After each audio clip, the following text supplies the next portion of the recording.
I will start there because nothing that follows makes sense without it. 40 years of humanity trying to earn a place at the galactic table, and the moment we finally arrived, the oldest civilization in the known universe laughed at us. Not at our weapons, not at our ships, not at the 200-year gap between our first radio signal and our first faster-than-light drive. At our stories. I was standing in the Hall of Histories aboard Conclave Station Meridian when it happened. The hall is the size of a small moon.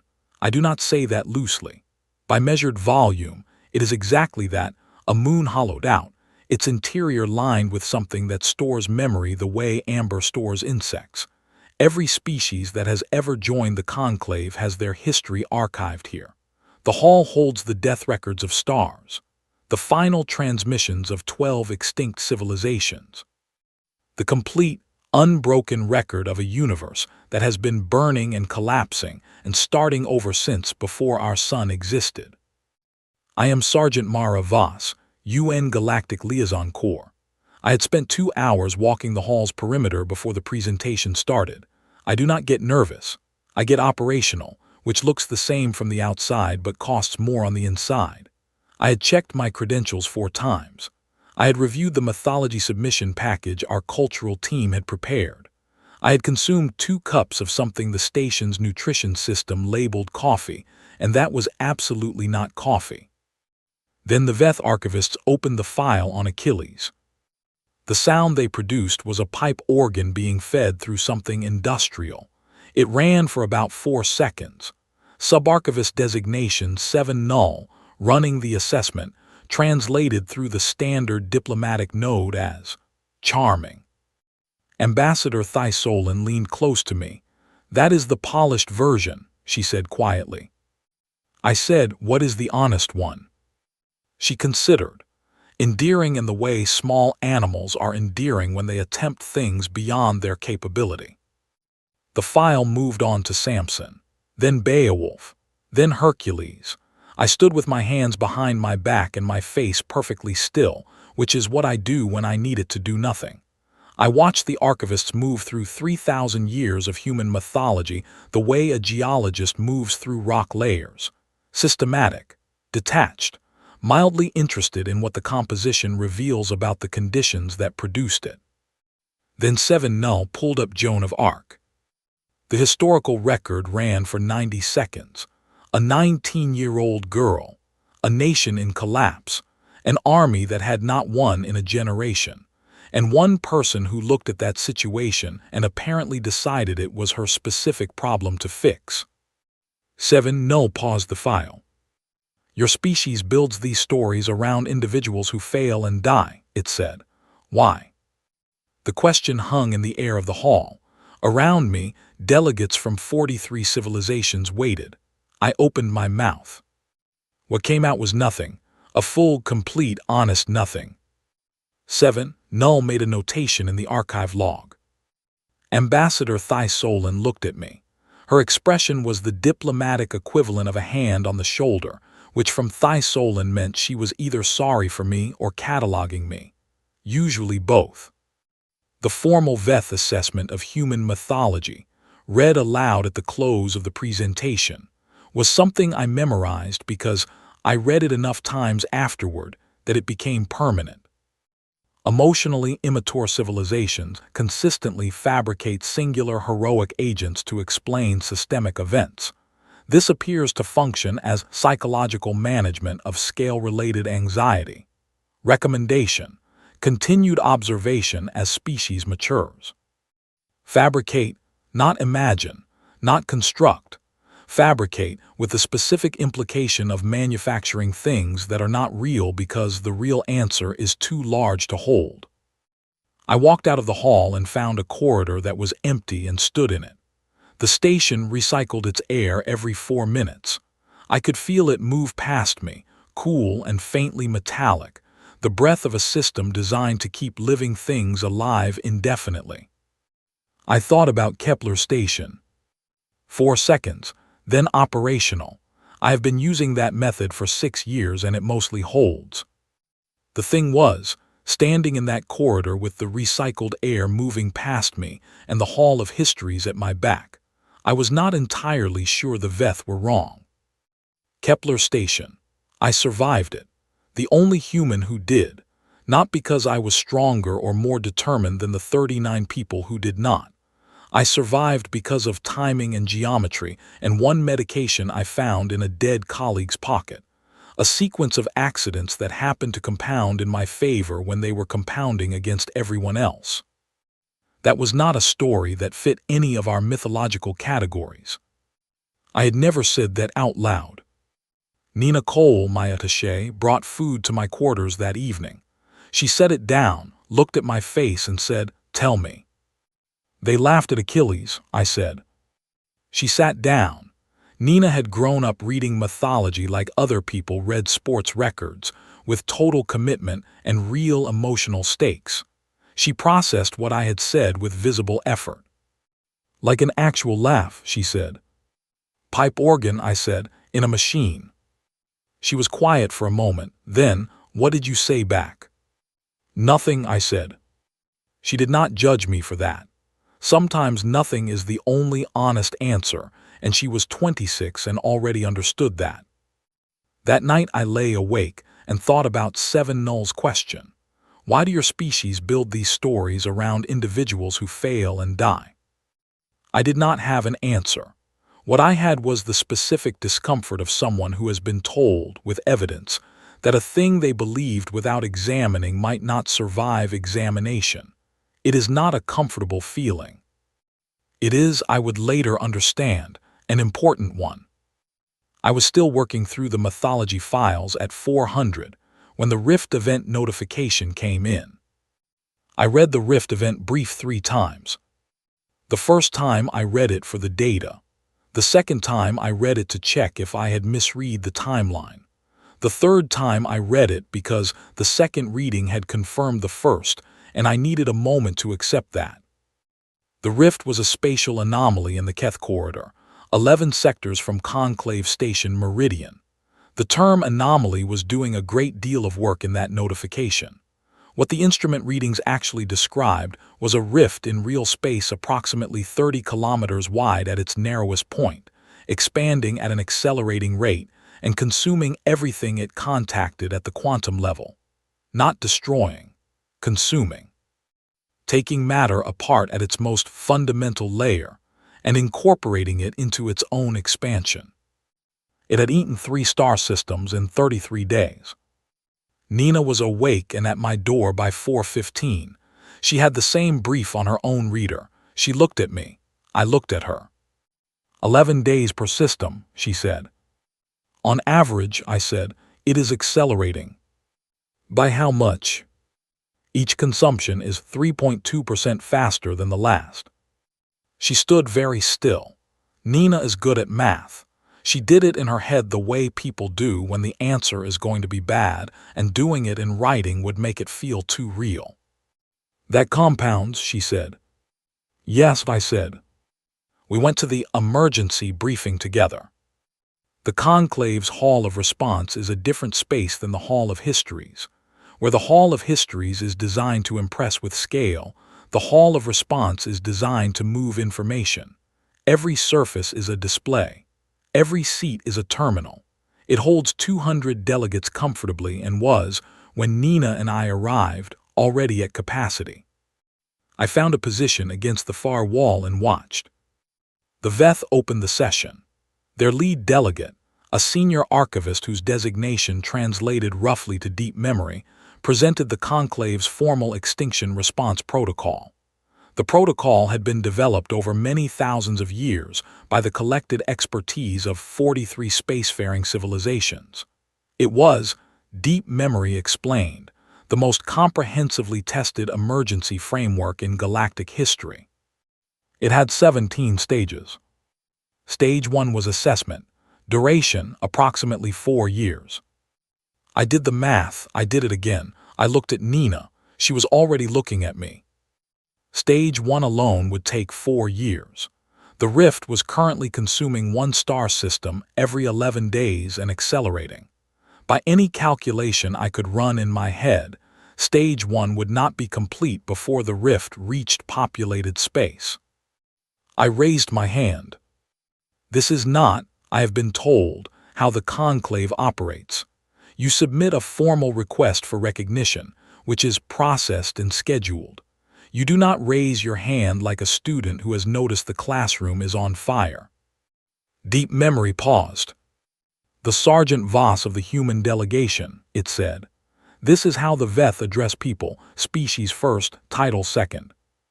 Name last, which always makes me feel like I am being filed. I said the Stage 1 assessment period is 4 years. The rift is currently consuming a star system every 11 days, and the interval is decreasing. By the time Stage 1 is complete, the rift will have consumed approximately 130 more systems. Several of those are populated. Deep memory regarded me with an expression I could not read, because the Veth do not express things in ways human faces can parse. There was a pause that lasted approximately 7 seconds, which in Veth communication is either thoughtful consideration or profound offense. The protocol accounts for uncertainty ranges, deep memory said. Premature action produces errors. With respect, I said carefully, because when I say with respect it is a container I fill with everything I actually mean. Errors on a 4-year timeline look different from errors on an 11-day timeline. The session moved on. I was not asked to speak again. But in the corridor afterward, a delegate I had not spoken to directly stepped into my path. The Keth. Their species is distinct visually, with 6 secondary eyes arranged in a semicircle below the primary 2, a silhouette that reads as tall and very still. This one watched me with all 8 eyes and said nothing for a moment. Then you calculated correctly, it said. Its name, in the translation the conclave assigned, was Vessel of Long Memory, which I would later learn was the Keth equivalent of a family name that meant exactly what it said. The conclave's protocol was designed for threats that move on geological timelines, Vessel of Long Memory said. This one does not. Have you raised that formally? I asked. I have been raising it for 9 days, Vessel of Long Memory said. I am the only Keth delegate at this conclave. The Keth have no home system. We lost it. We know what it looks like when something moves faster than the process designed to stop it. I held that sentence for a long moment. I am going to send this data to Earth, I said. What will Earth do with it? Vessel of Long Memory asked, not dismissively, genuinely. I do not know yet, I said. I sent the data at 1100, flagged urgent, which in UN galactic liaison terms means someone reads it within the hour, instead of routing it through 3 departments across 2 weeks. Earth responded in 6 hours. Callum Price, my contact at the liaison office in Geneva, sent a 2-line reply. We see it, tell us what you need. I sat with that message for longer than it deserved on the surface. It was 2 lines, practical, no committee, no 17 stages, no assessment period. Tell us what you need. I did not know then why that made me feel something I had not felt standing in the Hall of Histories with nothing to say. I know now, but I am getting there. What I also noticed and filed, because filing things is what I do when I do not yet know what to do with them, was something in the raw rift data I had been running through my own terminal. The acceleration rate was not random. Each interval was exactly 3.2% shorter than the previous one. Not approximately. Exactly. The rift was not expanding chaotically. It was learning. I had to explain Earth's response to 43 civilizations, and I will be honest with you. I rehearsed it 4 times and it did not get better with practice. Earth's formal response to the rift event arrived 9 days after my initial report. I had spent those 9 days attending conclave sessions, filing updates, and trying to read Vessel of Long Memory's expression when the protocol's slow pace was discussed, which was every day and in terms of increasing urgency that the senior delegates continued to meet with the patience of people who have several hundred years of life left and do not feel time the way the rest of us do. I was standing at the delegate briefing terminal when the Earth response came through on my personal channel. One ship. One modified civilian research vessel registered to the UN Science Division. One crew of 6. Arrival time 4 days. I read the manifest 3 times. Then I opened the file attached to the lead researcher's name. Owen Grant. The file was classified at a level I technically had access to but had never needed before. It took 4 separate credential confirmations to open. When I finally reached the first notation at the top of his record, it stopped me cold. Heritage asset. I did not know what that meant. I read the rest of the file to find out. Owen Grant, 31 years old, born in Newcastle, England. Mother was a materials engineer. Father ran a small boat repair business on the coast. Owen had failed his first pilot certification exam by 11 points, passed his second one by 4. He had spent the following 11 years working in deep space materials research, running extinction scenario simulations in his off hours as a personal project the way other people run distance races or learn instruments. For 11 years, on his own time, he had been practicing for problems like the Rift. The Heritage Asset designation was not a military classification. I searched the UN Galactic Liaison internal database and found it filed under anthropological research, cross-referenced with behavioral data collected from human crisis response events over the last 40 years.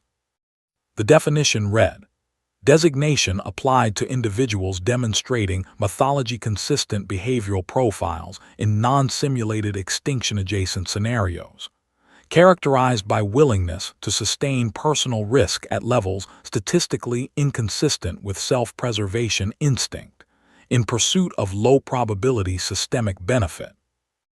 I read that 3 times. Mythology consistent. The Veth had spent a full session in the Hall of Histories explaining that human mythology was fabricated, that we invented singular heroic agents because we could not handle the real scale of events. And here was a UN classification that said, no, we are not inventing them, we are noticing them, writing them down, filing them for reference. I closed the document, sat still for about 30 seconds. Then I went to the conclave's session room to inform 43 civilizations that Earth was sending 1 man and a research vessel to handle an anomaly that had consumed 3 star systems. Ambassador Thaisolin was waiting in the corridor outside. She had clearly already seen the Earth response. Her expression, which was usually impeccably diplomatic, had something careful around the edges. The human delegation has received Earth's response, she said. Correct, I said. And the response is 1 vessel. 1 vessel, I said. With 6 crew members. 6. She was quiet for a moment. Then, how would you like me to frame this to the senior delegates? I appreciated that she was offering. I did not accept. I will frame it myself, I said. I walked into the session room and stood at the briefing position and looked at 43 civilizations and said, Earth has reviewed the Rift data. Earth has sent its response. The response arrives in 4 days. Deep Memory said, the fleet configuration. 1 vessel, I said. Silence. I want to be precise about what happened in that silence because I have replayed it many times. It was not shock. Shock implies the outcome had seemed possible before being proven otherwise. What settled over that room was something closer to confirmation. A thing they had quietly expected from the moment humanity arrived at the conclave, being proven publicly with documentation. A delegate from the Suvi Collective, a civilization that had been spacefaring for 6,000 years, said softly to its neighbor, charming. Same word the Veth had used about Achilles. I stood at the briefing terminal and did not move. There was a sound to my left. Vessel of long memory stood and addressed the room directly, which was also not conclave protocol, and which did not stop it. The human delegation has submitted a response, it said. The response will be evaluated on its outcome, not its scale. I suggest we proceed. The session moved on. In the corridor afterward, vessel of long memory fell into step beside me without invitation. We walked for a moment without speaking. "Thank you," I finally said. "The Keth do not evaluate effort by the size of what is sent," it said. "We evaluate it by what the sender was willing to give." I did not answer.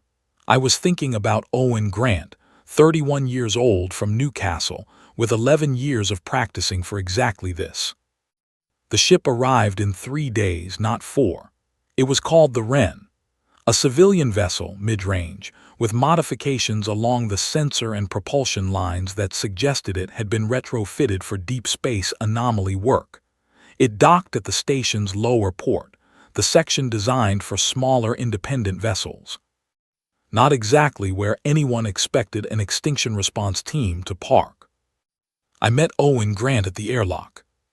He was not what I had assembled in my imagination. I had built someone who looked like the kind of person you write mythology about, which was apparently a bias I was still carrying even after everything. Owen Grant was average height, with the particular quality of stillness that people develop after years of working alone in deep space, where economy of motion becomes instinctive. He had dark circles under his eyes. His handshake was firm but brief. "Sergeant Voss," he said, "I have been reading your data packets on the way in. You noticed the 3.2% pattern." "8 days ago," I said. "I noticed it 9 days ago, before Earth forwarded your report. I had already started the model." He said it without ego, just information placed between us. "What does the model show?" I said.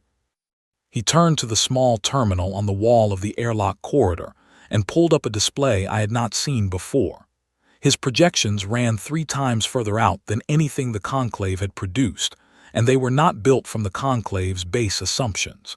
He had started from the acceleration data and worked backward, which meant his projections were not estimated from the rift's current behavior. They were estimated from the rift's intended behavior. "It is not random," I said. "No," he said. "It is building towards something." "Yes," he said. "I think I know what, and I think there is a window, 14 days, maybe 15. After that the frequency pattern locks and there is no point of entry." I looked at him, he looked back at me. "You came to go in," I said. "That is why I came," he said. I did not ask if he understood what that meant. He had read enough about the rift to know. He was not here because he had been ordered. The file had said voluntary assignment, which in UN bureaucratic language means exactly what it says. He had asked to come. I thought about Seven Nulls notation in the Hall of Histories. I thought about the heritage asset classification and its careful, bloodless language, mythology-consistent behavioral profiles. I thought about Joan of Arc. "The Conclave is going to resist this," I said. "I know," he said. "I will handle the Conclave," I said. He nodded. He seemed neither grateful nor relieved, just ready, like a person who has made a decision that settled into place so cleanly there was nothing left to deliberate. I walked him to the guest quarters and then went to find deep memory. That conversation took 90 minutes. What I will say is that deep memory, to its credit, reviewed Owen's model in complete silence and with full attention. When it finished, it looked at me and said, "The projection methodology is not one the Conclave's scientific division has used." "No," I said. "Because it requires a different set of starting assumptions," it said. "Yes," I said. Deep memory was quiet. "What starting assumptions does it use?" I thought about how to answer that honestly. "It assumes," I said, "that someone is going in. I want to tell you that the 14 days leading to Owen's entry into the rift were clean and organized, and that every piece moved into place with the precision of a plan executed by competent people. That would be a different story. What actually happened was a sustained and exhausting argument that ran across every diplomatic channel I had access to and several I technically did not. The Conclave's scientific division ran Owen's model 14 times, and confirmed it was accurate, and then spent 6 days arguing about whether accuracy was sufficient justification for what he was proposing. 3 senior delegates formally requested that Earth send something larger, which Earth answered by explaining that nothing larger would fit the entry window Owen's model had identified.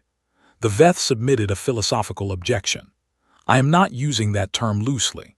An actual philosophical objection, formally filed, questioning whether intentional engagement with an extinction-level event by a single individual was ethically coherent. I read that document twice, and then went to find Nina, who made me sit down and eat something real before she would let me respond to it. "They are worried about him," Nina said. "They are worried about the methodology," I said. "Which is the VETH way of being worried about him," she said. I sat with that. During those 14 days, Owen worked. He was at his terminal in the Wren's research bay for an average of 16 hours a day, refining the resonance model, recalculating the entry vectors, checking and rechecking the frequency window. I visited twice.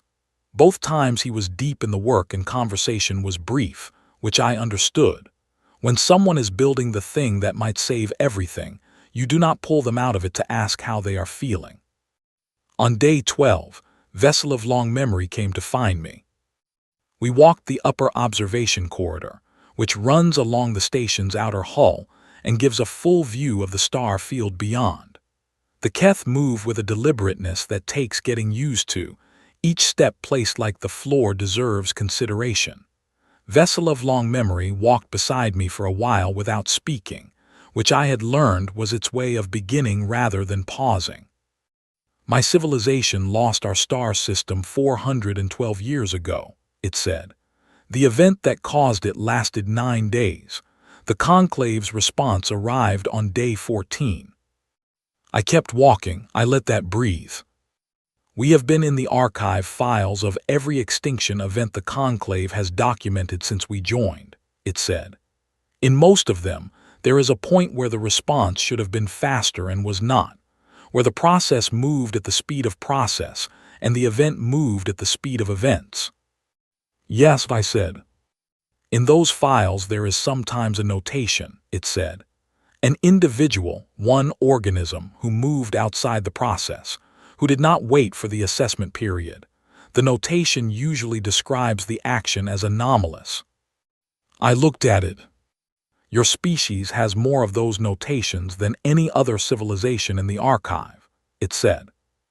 I did not know what to say. I had not known that. 7 Null's assessment called it fabrication, Vessel of Long Memory said. "I read those same stories and I read them as records. Your species was not making up heroes. Your species was writing down every time one person moved faster than the process and making sure it would not be forgotten." We reached the end of the observation corridor and stood looking out at the dark. "I was the only survivor of Kepler Station," I said. "I had not told anyone on the station this. I have never understood why I survived and the others did not. I have been carrying the idea that it was an accident, that there was no reason for it." "Perhaps the reason," Vessel of Long Memory said, "is that you are here now, holding the conclave's process open long enough for Owen Grant to do what he came to do." I thought about that for a long time. Day 14 arrived. Owen's entry window opened at 600 station time. The Wren departed at 5:47. I was in the monitoring station at 500, along with Nina, Vessel of Long Memory, Deep Memory, Ambassador Thysolin, and delegates from 7 other civilizations who had chosen to be present. The displays were running full sensor coverage of the Keth corridor. I had brought coffee, real coffee, from the small supply I kept for occasions that needed something honest. I watched the Wren move toward the rift on the main display. The rift looked, and I have tried to describe this accurately several times and not yet fully succeeded, it looked like the universe had started to come apart along a seam. A long, diagonal separation in the visible fabric of space, with no light coming from beyond it and no reflection on its surface, just an absolute absence that somehow managed to be more present than everything around it. It did not make a sound. Our instruments confirmed silence at every frequency. That absence of sound was worse than any noise it could have made. I held my coffee and watched. Owen's voice came through the comm channel as the wren reached approach distance. Clear. Steady. He ran through his checklist the way a person reads a grocery list, routine and focused, nothing in his voice that suggested he was about to cross into a thing that had consumed 3-star systems. Resonance array is calibrated, he said. Entry vector confirmed. Frequency window is open, entering in 30 seconds. 30 seconds. I drank my coffee. Sergeant Voss, he said. Grant. The model is good, he said. I have checked it enough times to be confident in it. I know, I said. If the window closes early, he said, it will close fast, within about 40 seconds. If that happens, the crew has orders to exit immediately. He said the crew. Not he, just the crew. Owen, I said, which was the first time I had used his first name. Yes. I did not finish it in any way that would have fit in a mythology file. I said, come back. A pause. Working on it, he said. The wren entered the rift at 6:03. The monitoring station went silent in the way that 8 intelligent species being deliberately quiet is still the loudest kind of silence. Every display was live. Deep memory stood behind its terminal, and for the first time since I had arrived at the conclave, it was not operating at the practiced distance of an archivist. It was watching the way anyone watches something that matters. 3 minutes in, the wren's sensor feeds were still transmitting. Owen's voice came through steady at regular intervals, confirming readings, adjusting frequency. 5 minutes in, the resonance cascade began. On the external displays, something was happening to the rift's edge. The expansion rate, which had been ticking upward at its precise 3.2%, was fluctuating. Not stopping, but fluctuating, which was new. Nina's hand found my arm. I let it stay there. 7 minutes. Frequency is holding, Owen's voice said. The rift interior is more active than the model projected. I am compensating manually. Manually. The resonance array was designed to be held at frequency by automated systems. Manual meant Owen, personally, sustaining the output through direct operation. How long can you hold it manually? I said into the comm. A beat, as long as it takes, he said. 8 minutes. The rift's expansion had stopped. Not slowed, stopped.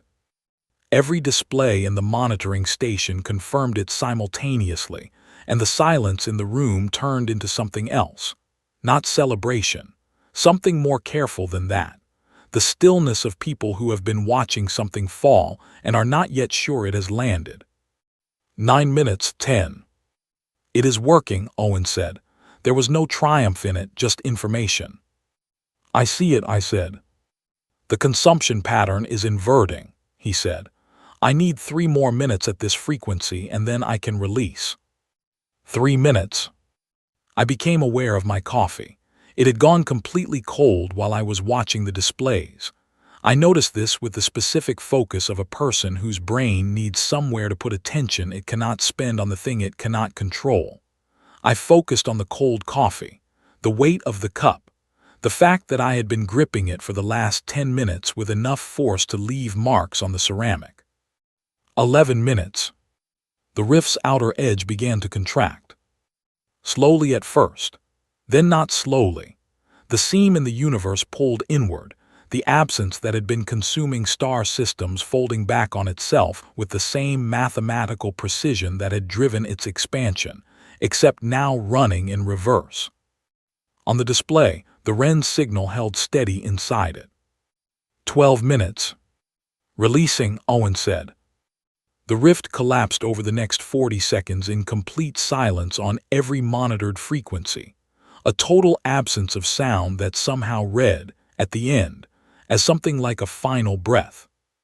The Wren exited at minute 13. Damaged, one engine offline. Hull breach in 2 sections, contained but real. The ship came out of where the rift had been and sat in open space with its running lights steady and its comm channel live and Owen's voice saying calmly, "Wren is clear. All crew accounted for." I put my cold coffee down on the terminal surface.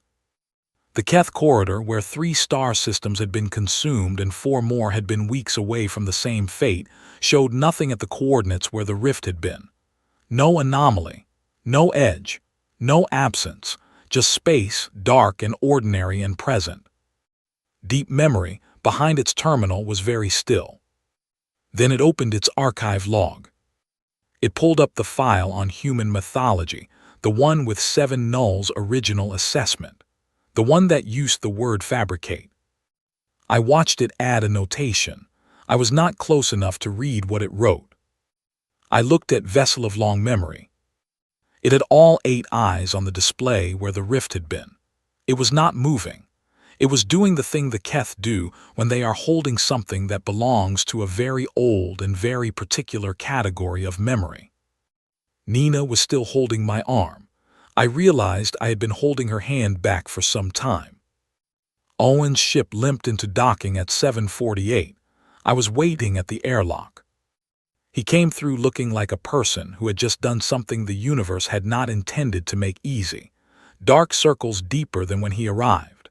A small cut along his jaw from where something had broken loose in the rift's interior. His uniform had a long scorch mark along the left sleeve from an electrical discharge. He saw me waiting and stopped. "The model held," he said. "I know," I said. "I watched." He nodded. He seemed, in the way of people who have been carrying a very large weight for a very long time, slightly at a loss for what to do now that it had been set down. "Coffee," I said. "Real coffee, not station coffee." He said, "I have been thinking about coffee for the last 9 minutes." The conclave takes time to process things. This is not a criticism. When you are an institution spanning 43 civilizations with histories measured in millennia, your pace of processing reflects the pace of surviving that long. Things move at the speed of things that are meant to last. I understood this intellectually. It did not make the weeks after the Rift event feel any faster. Owen and his crew were formally received by the Conclave on day 3 post-event. The session was brief by Conclave standards, which still ran 4 hours. He stood at the briefing position I had occupied many times and answered questions about the resonance model in the measured, accurate way of someone explaining work they have already internalized completely. The Suvi Collective's delegate, the one who had said charming at my announcement of 1 ship, submitted 12 technical questions and received 12 complete answers and did not use the word charming again. I watched from my usual position along the wall. Nina was beside me. At some point during the session she leaned over and said, "They are not laughing." I said no. She said, "I think they are trying to figure out what category to put it in." "I think that is exactly what they are doing," I said. The Veth were the last to question Owen. Deep memory presented the technical questions. 7 Null, the subarchivist who had made the original mythology assessment, attended and sat through the entire session without asking anything. At the end, when the session was formally closed, it remained at its position while the other delegates filed out. I stayed as well. 7 Null addressed Owen directly. "In your 11 years of extinction scenario simulation," it said, "were the outcomes of your models generally positive or generally negative?" Owen considered. "Mostly negative," he said. "That is the statistical reality of extinction-level events. The scenarios where one actor changes the outcome are rare." "But you modeled them," 7 Null said. "Yes," he said. "Why model scenarios that are statistically improbable?" Owen was quiet for a moment. It was not a stumped quiet, it was a careful one. "Because improbable is not impossible," he said. And if you have not already built the model, you cannot run it when the situation arrives. 7. Null made a notation. I watched it do this and thought about the first notation it had made in the Hall of Histories, when it asked why we build stories about people who fail and die. I thought about the answer I had not been able to give. I was beginning to understand what the answer was. I had been assembling it piece by piece across the last several weeks without quite seeing the shape until now. Owen was organizing his research materials the following morning when I went to find him. The Wren was in dock for repairs and would not be cleared to travel for another week. His quarters had the organized density of a person who is always prepared to move quickly, everything in its place, nothing unnecessary. I knocked on the open door. He looked up. "I want to show you something," I said, "if you have time." He had time. I took him to the Hall of Histories. It was early station morning, which meant the hall was nearly empty. Our footsteps in that enormous space made the particular sound of small things inside large structures. I led him to the human mythology section, which occupied a respectably sized portion of archive for a civilization that had only joined the conclave 2 generations ago. I found the file I was looking for and pulled it up. The Veth's original assessment of human mythology. 7. Null's notations from the presentation. The word fabricate. And at the bottom, added sometime in the last 2 weeks, 3 new notations. 7. Null had been back. Owen read them. The first said, "Revised assessment of mythological function pending further data." The second said, "Individual actor models in human historical record show pattern of non-random occurrence. Methodology for identifying precursor conditions unknown. Recommend expanded research." The third was shorter than the others. Query, if the stories are records, what are they recording? Owen stood very still. I said, "They are not laughing anymore." He did not answer immediately. He read the notations again. Then he looked at the broader human mythology archive around us, the hundreds of files, the centuries of names and stories and records that the Veth had been so certain were fabrications. "You know what I think they are recording," he said. "Tell me," I said. "Not the heroes," he said. "The people who saw them. Someone had to be there. Someone had to understand what happened well enough to write it down, and then someone else had to read it somewhere later and think, that can be done. That specific thing that seems impossible. It has been done.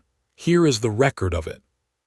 I thought about Nina, 26 years old, who had grown up reading mythology the way other people read sports records, with total commitment and real emotional stakes, who had come to my door at 4:15 in the morning because she had been reading the Rift data too.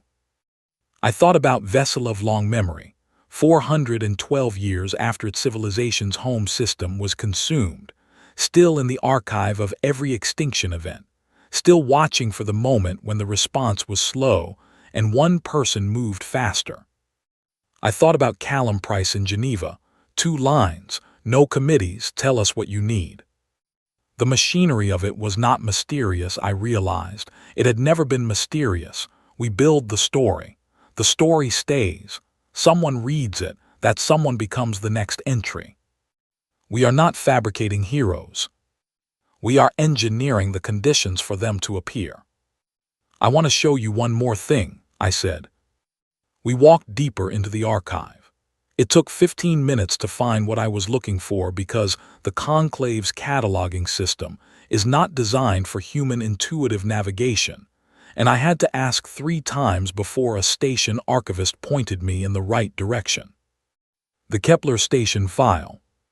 Filed under Human Incident Records, dated 6 years ago, 4 pages of data summary and casualty report.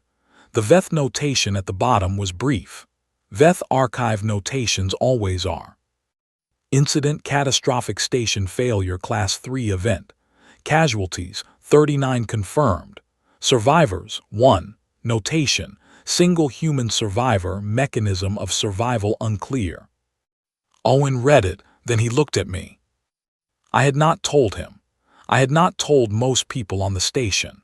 I watched him put it together anyway, because he was the kind of person who had spent 11 years building models from incomplete data, which means he was very good at working backward from conclusions to the conditions that produced them. You, he said. Me, I said. Mechanism unclear, he said. That is what I always thought too, I said. Accident, timing, a sequence of things that compounded in my favor. I have been carrying the idea for 6 years that survival without a reason is the same as survival that does not count. And now, I thought about what Vessel of long memory had said in the observation corridor, about the reason for survival being what you do with the time it gives you, about holding the process open long enough for someone else to do what they came to do. I do not think I survived Kepler Station because of some grand design, I said. I think I survived because of timing and geometry and one medication in a pocket, which is true. But I spent 6 years treating that accident as evidence that survival meant nothing, that there was no point to it. And now, he said again, now I think the point does not always arrive before the survival does, I said. Sometimes it arrives 6 years later, in a diplomatic posting you took because there was nothing else, standing in a corridor arguing with a 17-stage protocol because the numbers did not add up. He was quiet for a moment. You held the entire conclave's process open for 14 days on the strength of a 2-line message from Geneva and a classified file about a man who failed his first pilot exam, he said. Yes, I said. Without that, he said. The window closes, I said. The model does not get a chance to run. He nodded slowly, the way Owen Grant accepted things thoroughly and without waste. I went back to the Kepler Station file and opened the notation field. He watched. I thought about what to write. I thought about 7 Null's question, the one I had not been able to answer in the hall all those weeks ago. Why do your species build these stories around individuals who fail and die?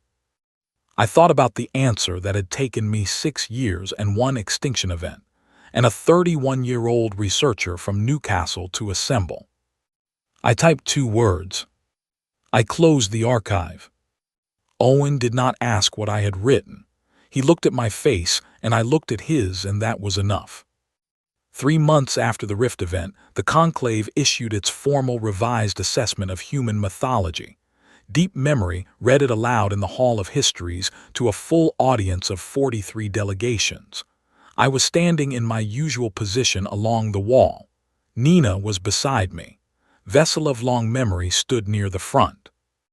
Revised classification of human heroic mythology, Deep Memory read.